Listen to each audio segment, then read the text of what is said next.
All right, y'all. Now, we don't do this very often. However, this is a beef cowboy ribeye.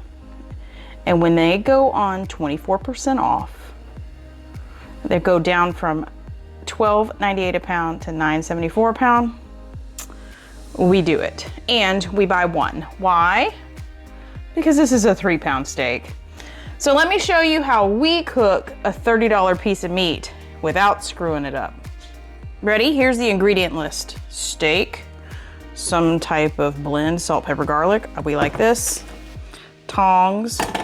We're preheating the oven to 400 and we're turning on this. I just had this griddle on, so we turn on this griddle to smoking crazy hot and we are going to sear the outside of the steak. You also have some people that do a reverse sear, but I'm kind of old school. This is it. This piece of meat speaks for itself. Okay, we got to get the meat maxi pad off of there. Hold on. Sorry, I know that's gross. Okay, that is a big old piece of meat. Ready?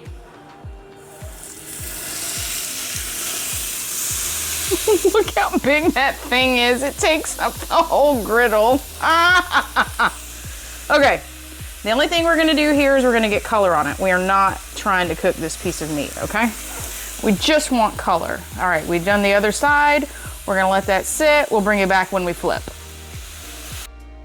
That was not very long and I can kind of smell it. So we're gonna, oh, do I try to grab it with the, here, let me tell you what, I'm gonna grab this with the towel.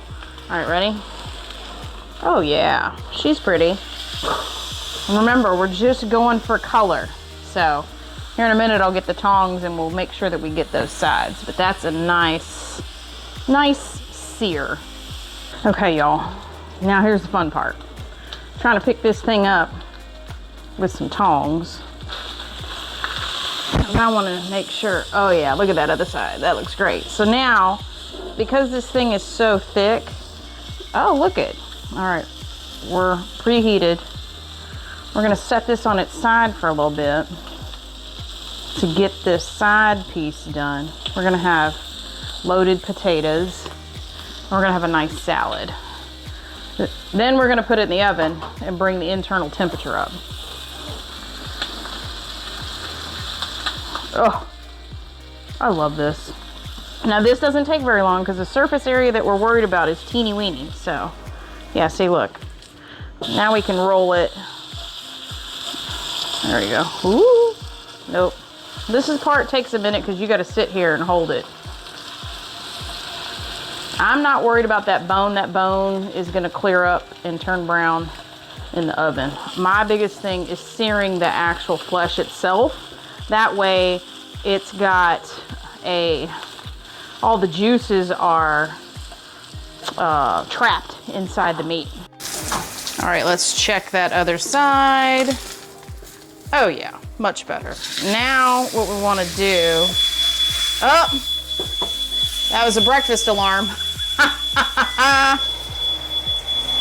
I forgot to turn my fans on. All right, be right back, y'all.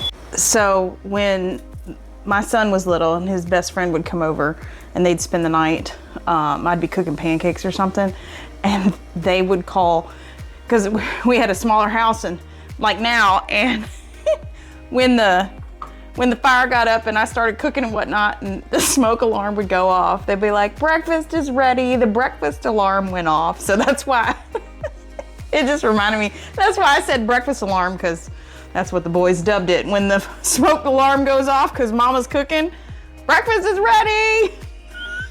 Okay, I'm gonna turn this camera around. This off while I made that. I just took a towel in there and opened up a window. Let's get this thing off of here. This sucker's heavy. It is a 3-pound piece of meat, so, all right, we gotta do that side. And we're gonna sit here and hold this. I've turned the fire off. This is all residual heat. I'm gonna have to turn the fan back on. Look at that. Oh, look how cool. All right, hold up. Come on. I don't want to turn the fan on because it's loud. How we doing? A little bit more.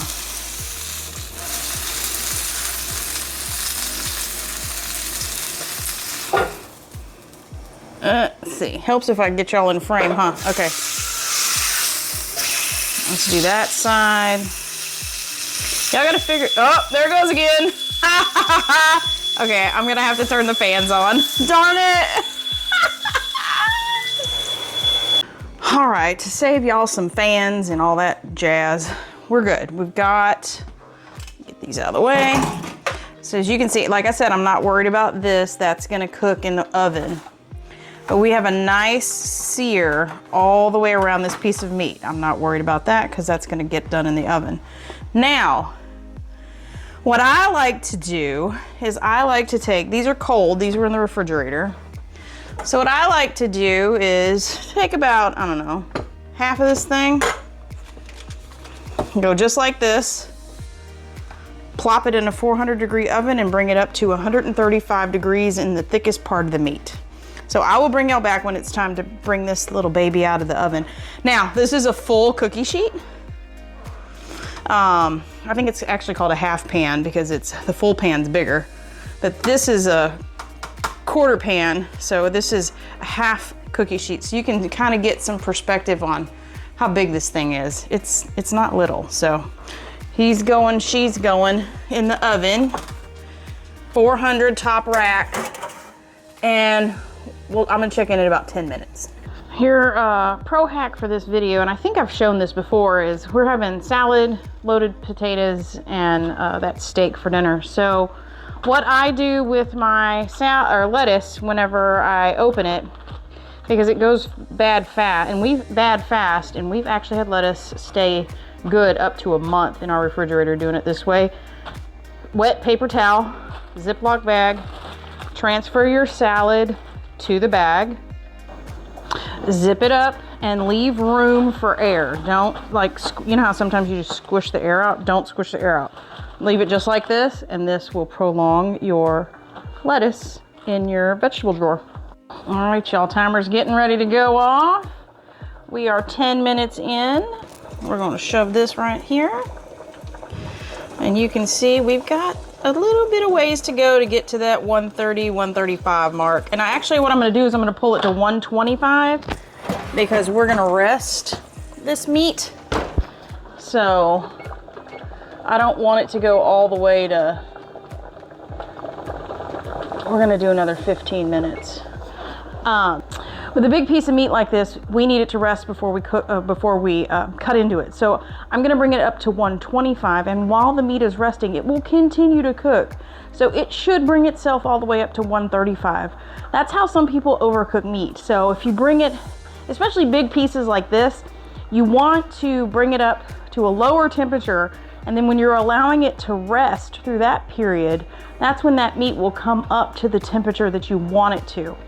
You'll learn, like, gauging. This is a 3-pound piece of meat, so I'm gonna go 10 degrees lower because it'll come up on its own pretty quick, actually, because I only want to really let this thing rest for maybe 10-15 minutes.